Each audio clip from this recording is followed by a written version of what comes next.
Olá, pessoas! Estou mais uma vez aqui com livros lidos. Vocês sabem como funciona. Eu leio 5, 6 livros, venho aqui, falo sobre eles para vocês, dizendo se eles são bons, se eles são ruins, se eles são terríveis, se você deve correr deles como se eles fossem a praga.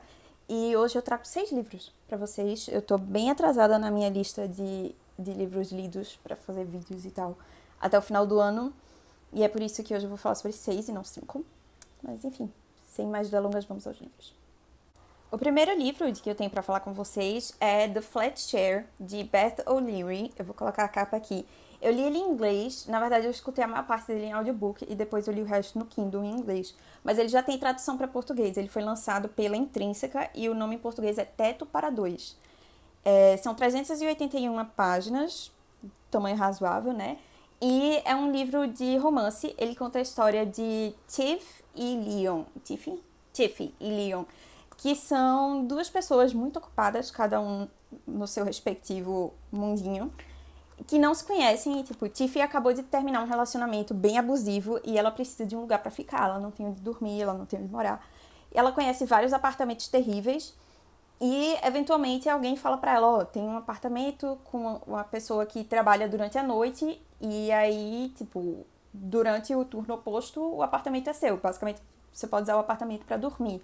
Vocês não vão se conhecer porque vocês vão trabalhar em turnos opostos. E é isso que acontece. Libby se muda para o apartamento de Leon e ela trabalha de manhã, ele trabalha à noite e aí eles basicamente nunca se conhecem. Só que para poder resolver as coisas do dia a dia, tipo, ei, eu deixei tal coisa não sei onde, ei, tal coisa tá quebrada, eles começam a se comunicar via post-its. Que tipo, Libby cola e deixa na porta. E aí no dia seguinte, quando ela vai ver, Leon deixou uma resposta colada por cima da resposta dela. E obviamente eles se apaixonam através dos post-its. Eu não esperava gostar tanto de The Flat Share. Eu geralmente vou para esses romances com o pé meio atrás, achando que vai ser meio brega ou que, não sei, que não vai ser tão divertido quanto de fato é. Apesar de eu ter dois bons filtros, que são Vitória e Becca. Um beijo para as duas. Beijo do gordo para as duas. E as duas servem muito bem de filtro no gênero romance porque elas são muito exigentes. E aí, The Flat Share, eu fui meio que sabendo que era bom, mas ao mesmo tempo me surpreendeu bastante, porque o foco do livro é a minha preferência, tá, pra romance. Não é aquela coisa steamy, sexy, de tipo, vamos nos pegar e tudo mais. É mais o romance dos dois e as pessoas se conhecendo e resolvendo os seus problemas e como aquela outra pessoa acaba tornando os problemas da sua vida mais leves. É bem fofinho, é bem legal e ao mesmo tempo é bem tocante. Você lida do lado de Libby com o problema do relacionamento passado dela, que era abusivo e tal. E do lado de Leon você lida com a prisão do irmão dele. O irmão dele foi preso e ele lidando com essa situação na vida dele. Achei assim, simplesmente fofíssimo. Leon trabalha num asilo, ele é enfermeiro. E você. Não é nem um asilo, é como se fosse tipo um hospital que fica meio isolado e tal, para pessoas que estão fazendo os tratamentos e precisam ficar internadas. E aí ele lida com várias pessoas fofíssimas também, muito adoráveis. Enfim, é tipo. Pegaram um bocado de açúcar e colocaram num pote, e o nome disso é Um Teto para Dois. Se você gosta de romance, ou se você conhece alguém que gosta de romance, esse é um livro assim, sem erros. Pode indicar que ele é maravilhoso. Eu dei 5 estrelas, eu sei que muita gente não acha tão incrível assim, mas como eu gosto mais dessa parte de tipo, as pessoas estão se apaixonando do que elas propriamente apaixonadas em si, eu achei assim incrível, perfeito. O segundo livro que eu tenho para falar é I'm Thinking of Ending Things, de Ian Reid. Em português, Estou Pensando em Acabar com Tudo, tradução da Fábrica 231, pelo menos eu acho que é essa editora. O livro tem 224 páginas e ele segue uma viagem de carro, em que a personagem principal está narrando o fluxo de pensamento dela enquanto ela viaja com um namorado para conhecer a família dele. Eles estão fazendo uma viagem de carro através de vários estados e tal, é uma viagem longa, e eles vão finalmente conhecer a família dele, ele vai apresentar ela e tal. E aí, enquanto ela tá no carro, o livro começa com ela tendo esse pensamento. Estou pensando em acabar com tudo.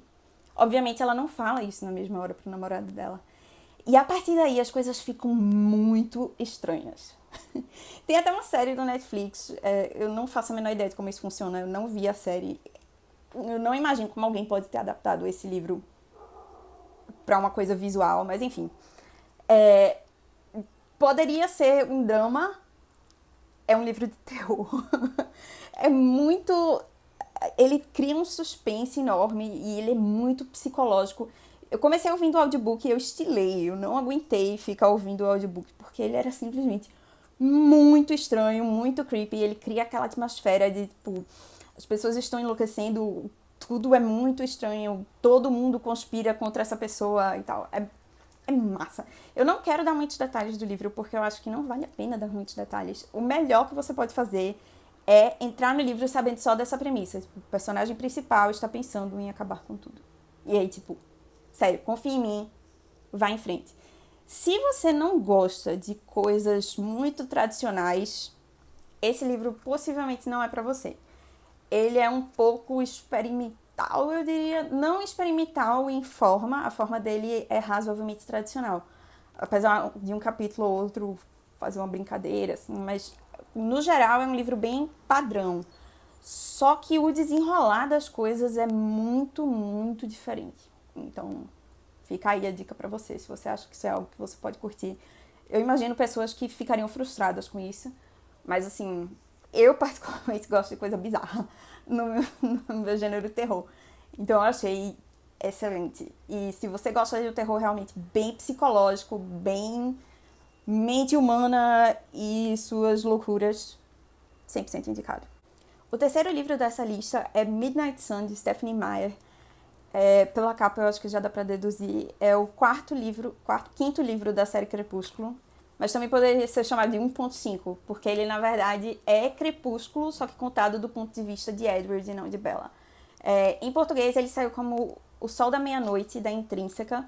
Em inglês, ele tem 662 páginas. Eu li em inglês no Kindle, mas o livro já saiu e todas as traduções da Intrínseca são excelentes. Então, eu tenho certeza que você pode ler sem problema nenhum.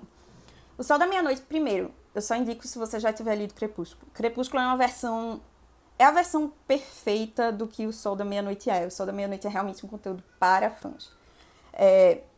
Na verdade, antes de tudo, uma observação. Se você não gosta de Crepúsculo, pule, fique à vontade.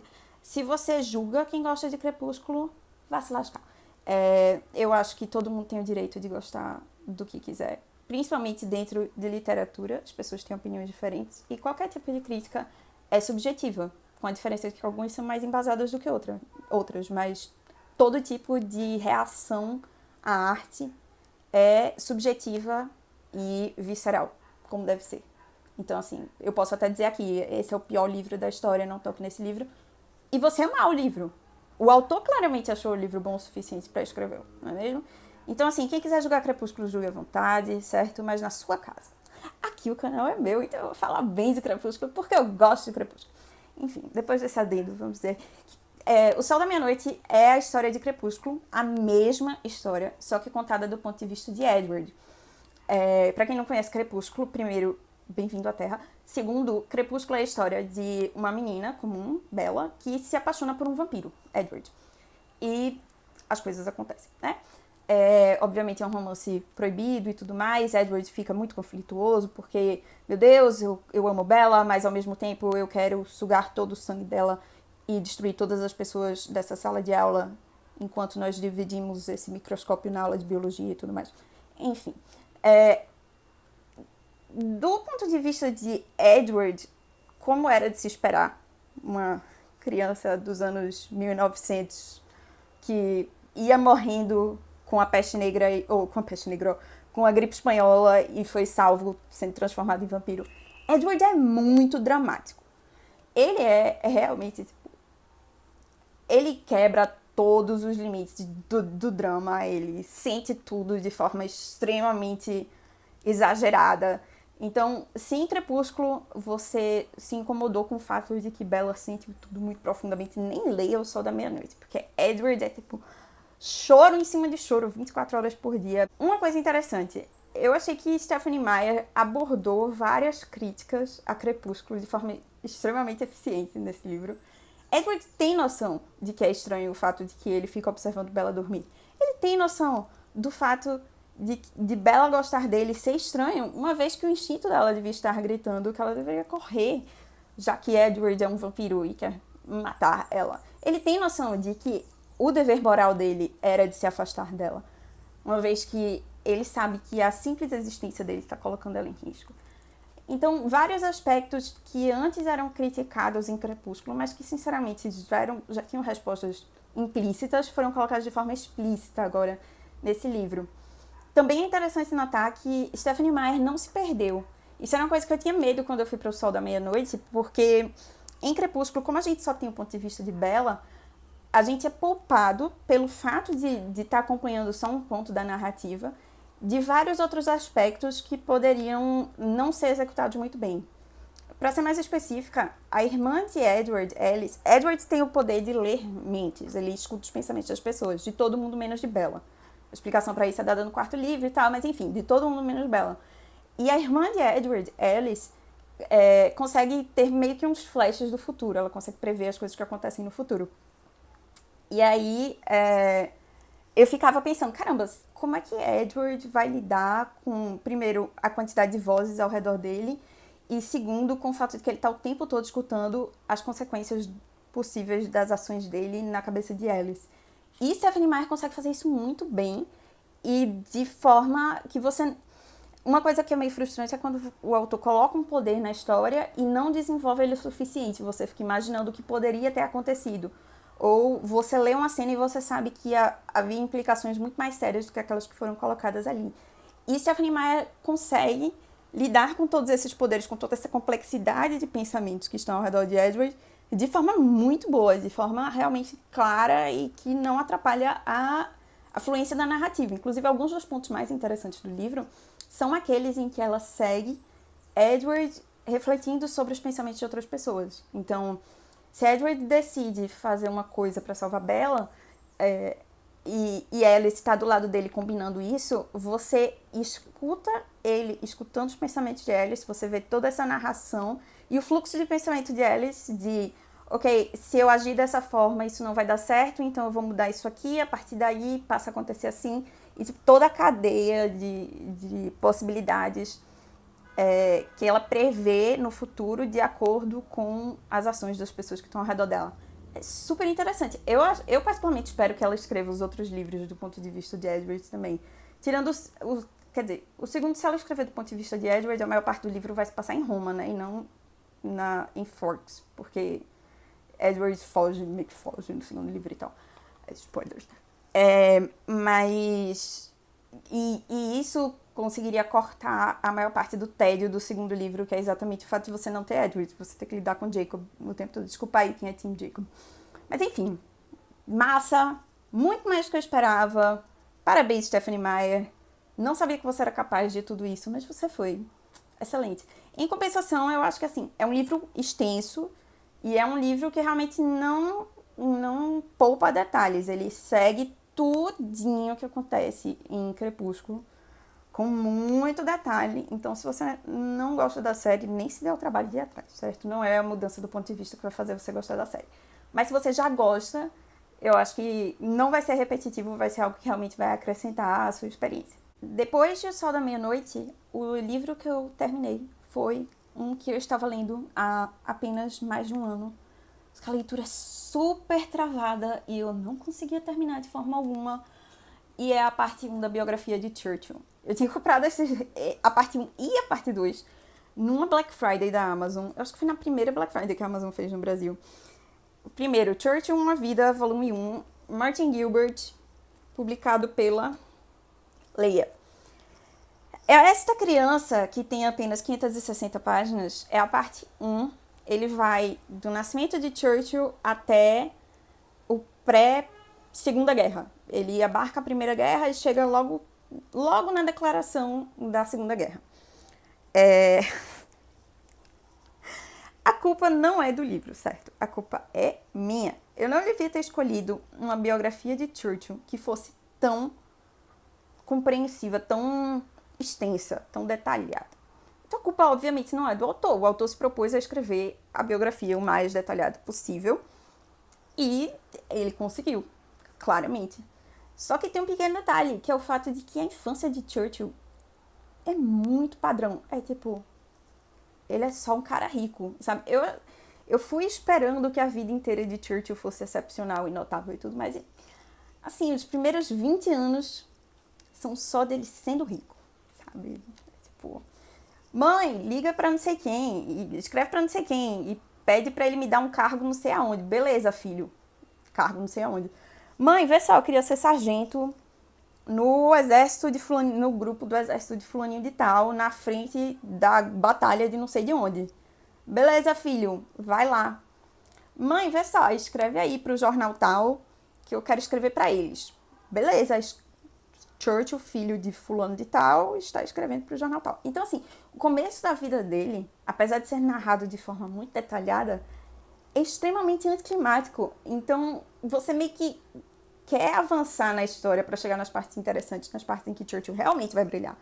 E você fica preso naquele negócio. E mesmo quando as coisas começam a engrenar, boa parte do livro é narrando, como deveria ser previsível e como na maior parte do tempo acontece na política, homens brancos, ricos, de meia idade, agindo em torno dos próprios interesses. E aí, até você chegar na parte da Primeira Guerra, que é quando realmente você começa a ter os vislumbres do brilhantismo de Churchill, você tem que meio que aturar muito detalhe de, tipo, manobrinhas políticas mínimas dentro do sistema britânico que, sinceramente, não interessam sequer um britânico. Então, eu entendo o que Martin Gilbert quis fazer aqui e eu acho que ele teve sucesso, porque o livro é muito, muito detalhado, mas, ao mesmo tempo, ele não é um livro palatável para quem está lendo por pura curiosidade. Eu acho que ele tem um valor muito maior para quem já é interessado na vida de Churchill e quer se aprofundar nisso, sabe? Ele não é muito narrativo, digamos assim. Como, por exemplo, a biografia de Charles Manson, de... Como é o nome do autor, meu Deus? Jeff Green. Tipo, Charles Manson, obviamente, tem uma vida muito menos marcante do que a de Churchill. E, ao mesmo tempo, é tipo um serial killer by proxy, né? Um serial killer que, na verdade, não matou com as próprias mãos todas essas mortes pelas quais ele foi responsabilizado. E, tipo, a vida dele meio que acaba com 30 e poucos, 40 anos, quando ele é preso. E ainda assim é uma biografia muito mais agradável de se ler, apesar do assunto, do que a biografia de Churchill. E essa é só a parte 1. Se bem que a parte 2 eu imagino vai ser bem mais interessante, né? Porque a partir daí ele já é um personagem muito mais marcante na história mundial. Então, assim, a culpa, obviamente, 1 não é de Churchill, 2 não é de Martin Gilbert, a culpa é minha, eu escolhi o livro errado. Depois de terminar a biografia de Churchill, eu queria uma coisa que fosse, como eu posso escrever, o melhor possível dentro do meu custo. E aí foi por isso que eu fui reler um livro do meu escritor favorito, que é Haruki Murakami. E, na verdade, são 2 livros, né? Só que dentro dessa edição belíssima da Yaguara, observem, Pinball 1973, na verdade é a ordem ao contrário, né? Ouça Canção do Vento e depois Pinball 1973. Para quem não conhece Murakami, ele é um cara japonês, um senhor japonês, que é obcecado por gatos e por peitos. São 2 temas muito presentes nos livros dele. Mas principalmente em pegar elementos fantásticos, elementos surreais, jogar esses elementos dentro da realidade e a partir daí descrever reações muito reais e precisas a essas coisas e através disso revelar verdades sobre o ser humano e sobre a condição humana e tudo mais. Os personagens principais dele às vezes não tem nem nome próprio, assim, você não sabe qual é o nome do personagem principal. Geralmente são pessoas que são solitárias e que sentem que falta algo dentro delas, é como se elas estivessem numa busca e não soubessem o que elas estão buscando, e que são afetadas por eventos que acontecem ao redor dela e quase que empurradas por outras pessoas e outros acontecimentos a seguir meio que uma procissão, não uma procissão, mas meio que uma aventura, um percurso, como se você fosse Alice no País das Maravilhas, você é jogado naquele mundo e você não sai igual àquilo que você era quando você entrou. Murakami é muito influenciado por Kafka e eu acho que a melhor forma de entender Murakami é através de Kafka. Imagine que você está lendo a Metamorfose. O personagem principal acordou sendo uma barata. E o objetivo da história não é descobrir o que a barata serve como metáfora para tal coisa, sabe? O objetivo não é destrinchar esses elementos e tentar encontrar a verdade. O objetivo de Kafka é provocar no leitor uma reflexão que não necessariamente seria obtida através de elementos 100% realistas, sabe? E através dessas coisas surreais e bizarras, digamos assim, encontrar aquilo que é mais verdadeiro. É como se fosse mentir para conseguir a verdade dentro do humano. Na verdade, para conseguir questionar várias verdades dentro do humano. E aí, eu sei que é muito abstrato e parece meio bizarro, mas assim, na verdade é bem acessível, porque Murakami não é pretensioso, ele não quer impor uma verdade a você, ele quer mais que você, junto do personagem principal, passe por esse processo e saia dele um pouco diferente, sabe? E é bem interessante, bem massa. Nesses 2 livros, o personagem principal não tem nome, e assim, que a gente saiba, né? E nos 2 livros ele é impulsionado pelo Rato, que é um personagem que tem uma trilogia dentro de Murakami, esses 2 livros e Caçando Carneiros, que vem depois.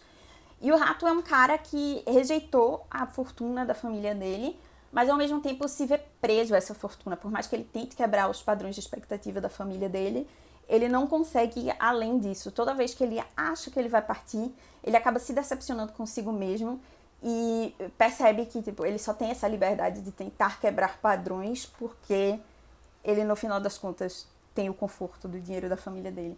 Então o Rato é um cara que claramente está em depressão o tempo inteiro, só que no verão é como se ele se transformasse em um agente meio que propulsor da vida dessas pessoas. Ele fica tomando cerveja num bar e ambos os personagens principais conhecem o Rato nesse bar e através das ações do Rato acabam desenvolvendo histórias próprias. Em Ouça a Canção do Vento, o plot basicamente é: cara namora gêmeas. E aí, tipo, a partir daí as coisas fluem. E em Pinball 1973, o cara joga pinball nesse bar com um rato e depois ele fica obcecado por encontrar de novo essa máquina, ou uma máquina que seja igual a esse jogo que ele jogava tanto. E os 2 parecem histórias bem bobas e superficiais, mas na verdade, nos 2, apesar de ser difícil resumir a narrativa, nos 2 a sensação é de que você evoluiu junto dos personagens. Pra chegar onde, eu não sei, mas, cara, Murakami é um agente transformador, assim, você se sente menos só, menos afastado da realidade quando você lê Murakami, porque você percebe que outras pessoas estão tão afastadas quanto você, então possivelmente você, na verdade, faz parte de um coletivo, de uma sociedade, e não está tão só assim. Não sei. É muito complexo e muito bizarro e muito incrível, e é por isso que eu amo tanto esse cara, e é por isso que é tão difícil indicar ele pra outras pessoas, mas se você acha que você gosta desse tipo de viagem, Murakami é o seu cara. Por último, nesse vídeo, eu vou falar com vocês sobre um dos livros mais antigos na minha estante, que é To Kill a Mockingbird, em português, O Sol é para Todos. No Brasil, foi publicado pela editora José Olímpio. Essa minha edição tem 309 páginas, mas eu imagino que em português seja um pouquinho maior. Assim, a julgar só pela edição mesmo. Mas é mais ou menos nessa faixa, 300 e poucas páginas.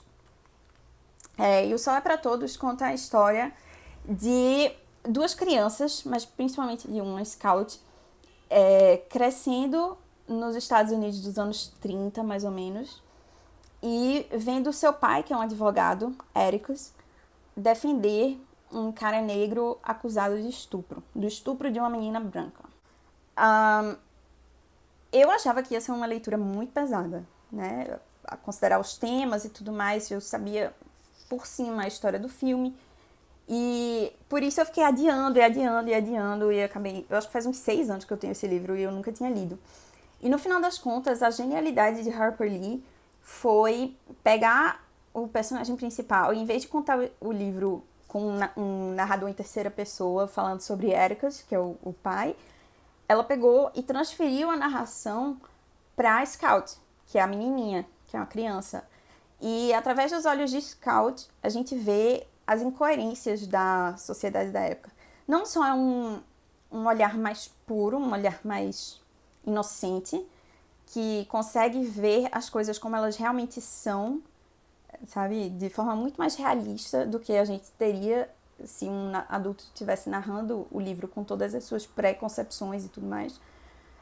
Mas também, Scout é a pessoa perfeita para refletir sobre todas as contradições que acontecem naquele mundo. Então, por exemplo, a gente tem um personagem branco que mora na rua de Scout, que se comporta de forma esdrúxula, digamos assim, de forma estranha, que não convive com as outras pessoas, que é considerado quase um bicho-papão na rua.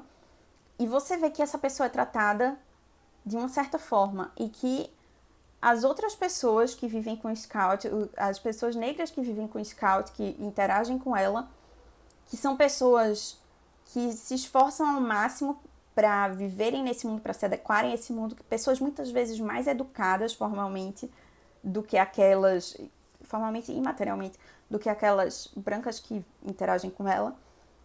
Como essas pessoas não são aceitas pela sociedade, apesar de se esforçarem tanto para se integrar. E você vê as dificuldades de Scouts em entender como essa sociedade se porta em relação a coisas que para ela seriam muito óbvias como criança. Criança que ainda não sofreu as influências desse olhar preconceituoso, principalmente por o pai dela não ser uma pessoa preconceituosa. Em 2020, é óbvio que a gente não pode deixar de apontar certas coisas. Por exemplo, falta um desenvolvimento do ponto de vista das pessoas negras ao redor de Scout. Você sente falta em 2020. Você lê, por exemplo, o trecho em que Scout vai para uma missa na paróquia que fica na região da casa da senhora que trabalha na casa dela. E aí Scout chega lá com o irmão dela e ela vai pra missa e tal. E, assim, a princípio na cabeça dela devia ser uma missa igual a qualquer outra.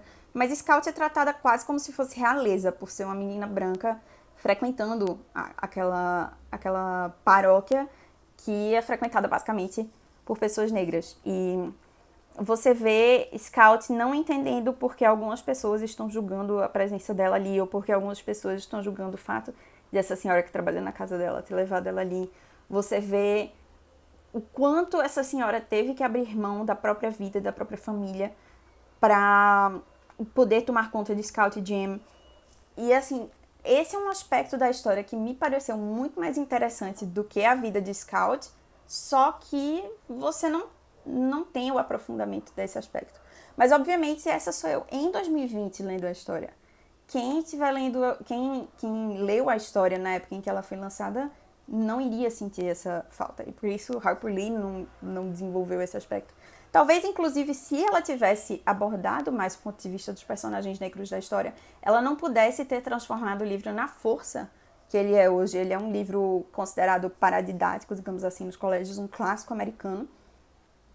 E considerando o racismo presente tanto à época quanto hoje na sociedade americana, em toda a sociedade mundial, eu diria, você questiona se realmente não foi a escolha mais sábia de Harper Lee focar nos personagens brancos. Talvez seja uma forma de meio que infiltrar, quase como um cavalo de Troia, uma reflexão através de uma forma mais disfarçadamente palatável, sabe? Uma coisa mais fácil de ser digerida, digamos assim. Então, o ponto de vista da menina branca narrando a história é positivo de duas formas. A primeira, por realmente tornar a história mais leve. Você não sente tanto o impacto porque você está mais tomado por confusão do que por revolta, digamos assim, em torno das coisas que acontecem ao redor de Scout. E também por tornar o livro mais acessível a uma quantidade maior de pessoas que não vão rejeitar, digamos assim, a narrativa de Scout e ao mesmo tempo vão sofrer o impacto dos questionamentos que vem dentro de To Kill a Mockingbird. Eu acho um livro essencial, eu gostaria de ter lido ele antes e eu espero poder relê-lo num futuro próximo, porque é simplesmente lindo. É um livro lindo e é, assim, agradável, não sei como dizer. Como você pode tornar um tema tão pesado agradável, mas é uma história simplesmente bonita e que merece realmente ser lida. Então é isso, gente. Esses foram os livros que eu tinha para trazer para vocês hoje. Todos descritos com a minha habitual eloquência e comentários extremamente pertinentes, só que não. Mas, enfim, muito obrigada por estar comigo aqui hoje. Eu espero que vocês tenham gostado de pelo menos algum dos livros que eu indiquei. E se vocês gostaram, por favor, curtam o vídeo. Se vocês gostaram, se inscrevam. Se você chegou até aqui, parabéns, guerreiro. E é isso. Vejo vocês em breve com outro vídeo.